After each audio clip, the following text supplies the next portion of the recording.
Crazy God story. There was a man named Hadib living in a Middle Eastern Muslim country where it was illegal to be a Christian. Like, you'll get executed if people find out you're a Christian. One day he was on his way home from an underground church meeting. He was riding his motorcycle when it started to rain, and it was raining heavy, so he looked for a place to stop. He saw this small building on the side of the road that had an awning, and so he pulled over underneath it. A man came out of the building and said, "Hey, do you want to come inside, to get out of the weather?" And Hadib was like, "Yeah, sure, that sounds great." So Hadib went inside. Turns out it was a small family home, and the man and his family were there, and he said to Hadib, "You have something to tell us from God, and we need to hear it." So Hadib, if he shared the gospel with the wrong people, he could be executed, but he decided he was going to take a step of faith, and so he shared the gospel with his family. All of them trusted Christ for salvation and became born-again believers.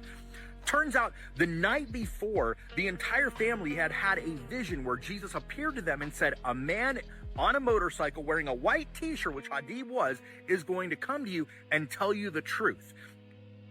They were so blown away when Hadib showed up that they wanted to hear what he had to say.